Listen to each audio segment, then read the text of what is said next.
মেলাতে যায় দোলনায় উঠে আমরা শেষ। আবার আমার ভাগ্নের কর্মকাণ্ড দেখে হাসতে হাসতেই শেষ। আমরা আরো কি কি করলাম চলো তোমাদের ভিডিওতে দেখাচ্ছি। হ্যালো এভরিওয়ান, কাল ছিল 23 মাঘ, কাল তো যাইতে পারিনি, তাই আজ যাচ্ছি মেলায় দেখতে, না মানে মেলা দেখতে। তার জন্য আমি আর সিয়াম তো রেডি হয়ে পড়ছি, কিন্তু আপুরা সাজা গোজায় ব্যস্ত। औरत का चक्कर बाबू भैया, औरत का। আসলে আমি যাচ্ছি আমার আম্মু আর আপুদের সাথে। আম্মুরে বললাম আমার কাছে টাকা দাও, আমার যা যা লাগে কিনে নেবো নে। কিন্তু আম্মু বললো তোর যা যা লাগে আমি কিনে দেবো নে, চল। আমি মনে মনে বললাম এই তো সুযোগ, ভবিষ্যতে এমন সুযোগ পাই আর না পাই, আজকে খসাই নেবো নে।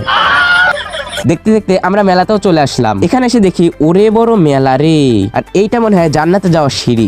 তারপর ভেতরে যাওয়া দেখি মঞ্চ অনেক সুন্দর সাজাইছে। তারপর মেলার ভিতর ঢুকেই দেখি চার সাইডে শুধু চশমা আর ঘড়ি। সেখানে ঘুরতে ঘুরতে একটা ঘড়ি পছন্দ হলো, তাই ঠাস করে কিনে নিলাম। তারপর ঘুরতে ঘুরতে চলে আসলাম কসমেটিকের দোকানে। হারে সুন্দর সুন্দর চুড়ি, কিন্তু আমার তো গার্লফ্রেন্ড নাই, চুড়িও কেনার দরকার নাই, পরের বার দেখা যাবে।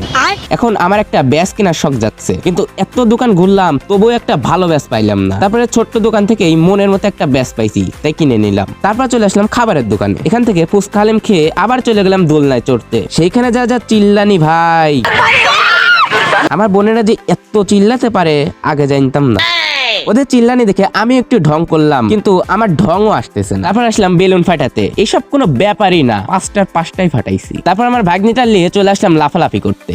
এই লাফালাফিতে যায়া ভাগ্নি যা বিনোদন দিছে ভাই, লাখ টাকার বিনোদন। তারপর গেছিলাম একটা টেডি দেখতে। পরে মনে পড়লো আমার তো আর গার্লফ্রেন্ড নাই, তাই আস্তে করে রেখে দিলাম। তারপর দেখি আমার ভাগ্নে বেলুনের সাথেও যুদ্ধ শুরু করে দিয়েছে। তারপর আমরা বাসায় চলে আসলাম। তো আজকে এই পর্যন্তই। আর তুমি কি মেলায় গিয়েছিলে? কমেন্টে জানাইও। Bye bye.